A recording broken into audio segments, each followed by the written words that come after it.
Vidyalaya Sangathan online classes. Today we are doing chapter number 2, sexual reproduction in flowering plants. Today is the third session and we'll be discussing about pollination, different kind of pollination, the agents of pollination. You can see these are the 7 modules. Based on that, 2 modules already we have completed and 4 more to go. I will suggest all students to kindly see all the sessions to get a complete grasp over the topic. At the end of this session, you will be able to define pollination, understand and appreciate different kind of pollination, understand and appreciate different agents of pollination. You should also be able to describe the characters of flower pollinated by different agents. Also, you should be able to understand the significance of pollination. Dear students, we know that you have studied this particular topic about flowering plants, where you have discussed about the anatomy, various terms associated with description of typical flower, different modifications of androecium, gynoecium, and the male and the female reproductive structure. Here you can see a glimpse of different type of flowers which we always cherish. They have aesthetic, cultural, religious values. And without flower, the life seems incomplete. Today we are going to discuss how new plants come up by virtue of pollination.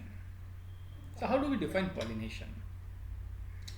It is a mechanism to transfer the pollen grain from the anther to the stigma of pistil is called pollination. The flowering plants have evolved an amazing area of adaptation to achieve pollination. Different technologies, they have changed, modification. They make use of external agents to achieve pollination.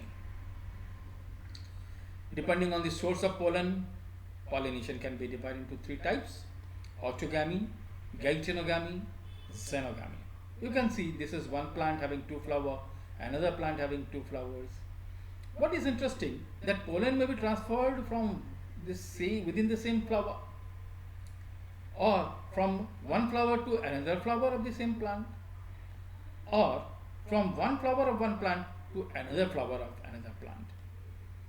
See, if it is within the same flower, you call it autogamy. One flower to another flower within the same plant, gaetenogamy. And if it is from one flower to another flower of 2 different plants, you call it xenogamy. First, let us discuss about autogamy. It is the transfer of pollen grain from the anther to stigma of the same flower, within the same flower. But what is interesting, that it is achieved within the same flower, but it requires a synchrony of pollen release at this end, at the same time this receptivity of this stigma. And complete autogamy is rather rare. You know that flowers, they have adapted different means, like in some plant the pollens are mature earlier than maybe the ovule, or ovule get mature earlier than the pollen. There can be so many barriers. This synchronization is so very important for autogamy to happen, which is rather rare. Autogamy in such flower and anther, the stigma should lie close to each other so that pollination can take place. Now we are talking about very interesting concept. 3 different plants we are going to discuss: Viola, Oxalis and Commelina. What is interesting about them? They produce 2 different type of flower, the chiasmogamous and cleistogamous flower.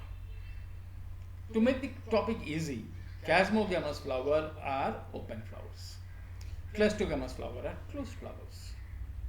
Chiasmogamous flowers are similar to any other flower of any other plant species, with exposed anther and stigma. They protrude out of the flower, they are visible. Whereas cleistogamous flower, which do not open at all in such flowers, the anther and stigma lie close to each other and the flower is closed. Please remember, when anther dehisces in the flower buds, pollen grain come in contact with the stigma to effect pollination. one very catchy important thing, that Cleistogamous flowers are invariably autogamous. Why they are invariably? No other means. Because there is no chance of cross pollination landing on this stigma. You can see the magnificent flower of the viola, the oxalis, and commalina.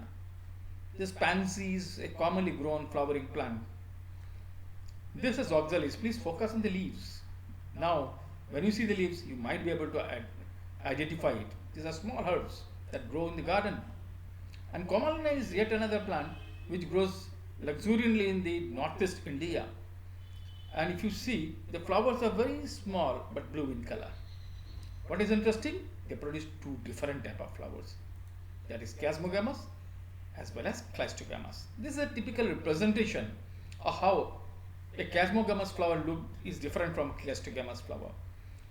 Suppose you see a flowering plant, the flower that is visible outside, they are Chasmogamous, and the flower which are below the soil, which are not open, they are Cleistogamous flower. This is another photograph to show that one pollinator is there, honeybee. It is pollinating and affecting autogamy. What is geitonogamy? Transfer of pollen grain from the anther to the stigma of another flower of the same plant is called as geitonogamy. Geitonogamy is functionally cross-pollination involving a pollinating agent, but genetically it is similar to autogamy since the pollen grain come from the same plant. What is interesting? One plant, two different flower, the pollen from here falls on another flower. But remember, it is the same plant, so genetically the flowers are same. Though it is cross-pollination, but genetically they are same because the origin plant is same. So it is genetically similar to autogamy. Now let us understand what is xenogamy. It is transfer of pollen grain from anther to the stigma of another different plant. This is the only type of pollination which during pollination brings genetically different type of pollen grain to the stigma. Understand, here it involves two different plants. One flower, another flower. So naturally the pollen is transferred. So genetically this is different from this. So it is cross-pollination between genetically different plants. So the chances of variability increases. That is xenogamy. Now let us have a discussion like what are the different agents of pollination. What is so interesting? The flower produces both the thing, but somebody is required or something is required to transfer the pollen. So that is where the concept of agent comes. So agents can be broadly categorized as biotic and abiotic. Biotic are the living organism. Abiotic, basically two of them are very important, the wind and the water. Majority of the plant use biotic agent for pollination, means some animal, plant, insects, somebody will help in transfer the pollen grain. But a small proportion of plant use abiotic agents. So you have to understand that agents can be biotic or abiotic. When it is abiotic, it is wind or water. When it is biotic, the animals can be mammals, reptiles, birds, insects, even more to that. Bats can be there, snails can be there. So there is a wide array of different pollinators are there. Let us first talk about the abiotic agent as wind. The pollination carried out by wind is called anemophilous type of pollination. The flowers, they will have certain character. They are very small, generally small. They are lightly colored, do not produce scent or nectar. Dear friends, we have to understand one thing, that the color, the scent, the nectar, this attract the living things. But because here the agent is abiotic, so the color, the scent and the nectar do not have much of significance. So these may be absent. The stamen of these flowers are long and hang out of the flower to help the wind to pollinate. Such flowers are called extrose flower, where the androecium, gynoecium, they are protruding out of the flower. so that the wind can come in contact and do the transfer. Now, what are the interesting parts? Parameters. The anther are loosely attached to the filament. The pollens are very light, they are dry. More so, that the pollen which are produced by such flowers are numerous, abundant, very small in size. Why? Because it is non-directional. So naturally the number increases the chances of pollination. So abundance of pollen production is another interesting feature about the wind pollinated flowers. The stigma are feathery and hang out of the flower. What is so interesting about it? You remember the stigma of China rose. It is small, it is sticky, but it is directional. Insect will carry pollen and transfer it there. So it need not be very elaborate. But when it comes to flower, pollinated by wind, the wind is blowing the pollens. So the plant should develop some mechanism so that they are trapped. So feathery stigma help in collection of the pollen from the wind. So it is a very interesting adaptation the plants have evolved over a period of time. Now let us talk about pollination by water. The water as an agent. So such type of pollination is called hydrophilous type of pollination. In aquatic plant, pollens are produced in large numbers and they are with specific light weight which make them float below the surface or even above the surface. It can float, depends on species.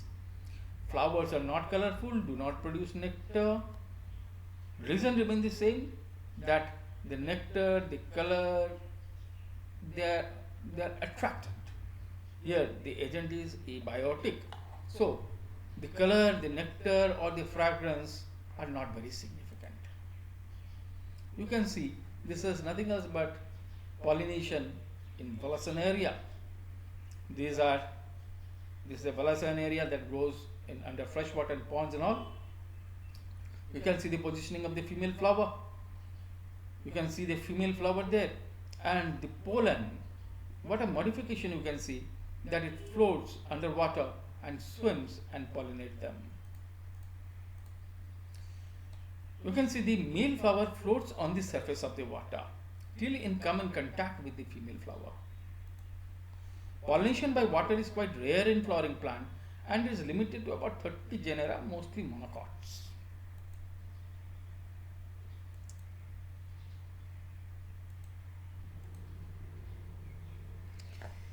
Now, let us talk about a very important agent of pollination, that is insect. Pollination by insect is called entomophilous type of cross pollination or pollination. What are the characters we are going to look for in such type of flower? The flowers are large, brightly colored, emit scent, they produce nectar, they have got sticky pollen grains, they may have ovipositor site. Ovipositor site means a place where insects may lay eggs and the carps will get something to eat. That is why the edible floral part comes. You should be able to identify different type of plant based on their characteristic feature.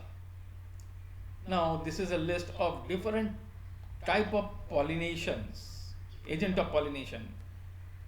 Like in Balasaneera and Hydrilla, they are pollinated by water. Zostera and several marine seagrass, they are pollinated by water. Water hyacinth, water lily, they grow in water, but just brightly colored, it has got fragrance, so insect will pollinate. Lotus, that is also pollinated by insect, though it grows in water. Valsaneria, water pollinated. Viola, insect pollinated. You remember Chasmogamus, Cleistogamus. Oxalis, also insect pollinated. Commalina, insect pollinated. Amorphophilus, yet another tree. It is the plant having the tallest inflorescence in the plant kingdom. That is also pollinated by insects. And interesting enough that they have ovipositor site. They provide space for the insect to lay eggs, so that when the young one will come up, the carps will come up, they have edible parts too, so that they can grow and flourish. So it is mutual relationship between the pollinator and the flower. It is give and take policy, and that is where the adaptations are so very important. In seagrass, the pollination is by water. Some more interesting aspect about seagrass. In seagrass, the female flower remains submerged in water and the pollen grains are released inside water. Pollen grains protected from wetting by mucilaginous covering are generally long, ribbon-like, and they are carried passively inside the water. Some of them reach the stigma and achieve pollination. So it is under the water only the pollination will happen in case of seagrass. It's a very special modification. Mucilaginous coating is there. Here I would like to discuss another very interesting thing, that over a period of time the plants, the flowers have evolved so that it can be pollinated by insect, and it should the insect stealing away the nectar or edible part and not pollinating should not happen. So they have resorted to phenomena called as co-evolution. In case of a Mediterranean orchid of rice, it's orchid. So one of the petal is so modified to look like the copulating organ of the female. The male bee is attracted not for pollination but for copulation. The concept, because here is a flower, copulation cannot happen. So the concept is pseudo copulation. And this male bee alone will be attracted. So they are dependent on each other and they have evolved over a period of time based on that. But what is the danger behind such type of co-evolution? In case it is extreme co-evolution, then in case one of them were to become extinct, the other one also face the threat of extinction. Let us talk about some biotic agent as pollinator. The biotic agents are insect, entomophily, where bees, butterflies, flower, beetle, wasp, and a wide array of other insects can be there. Ants, moths. Ants are wonderful pollinators. When it comes to snail, you call it malacophily. Slugs do it, garden snails they do it. Birds, you call it ornithophily.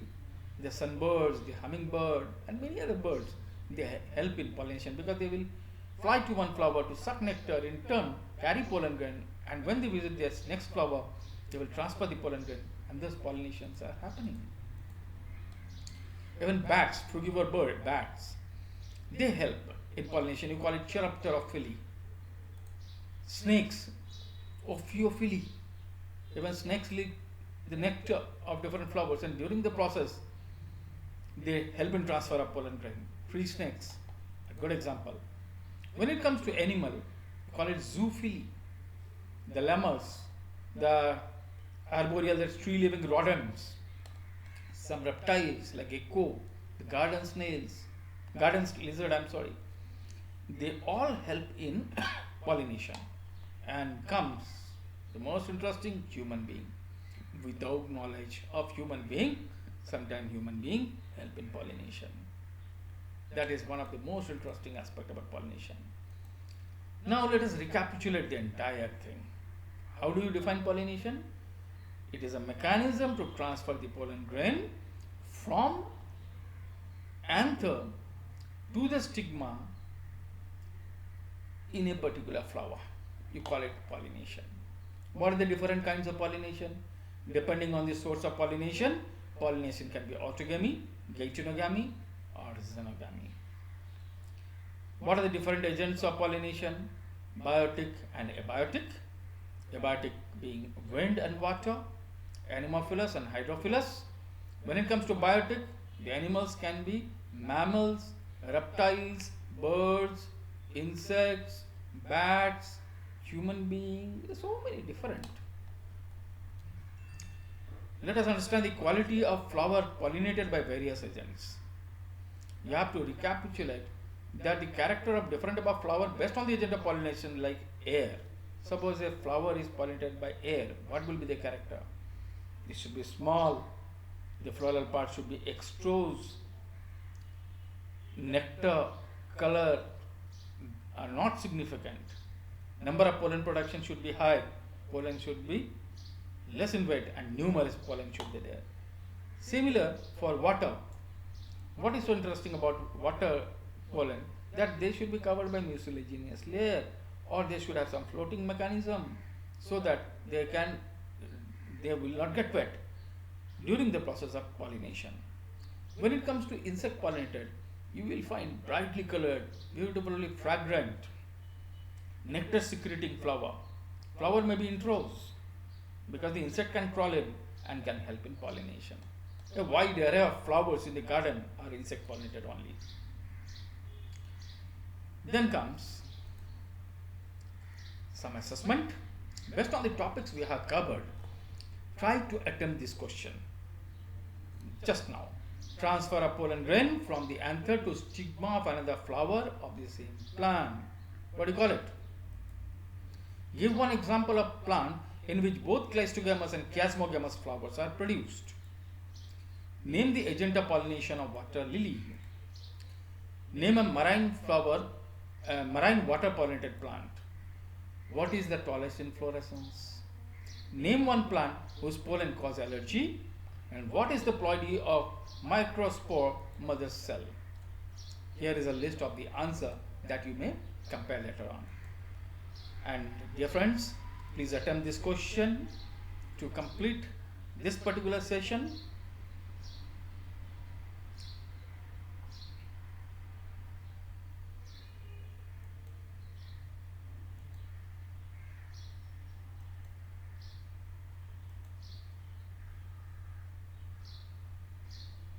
This is a frequently asked question in the board examination.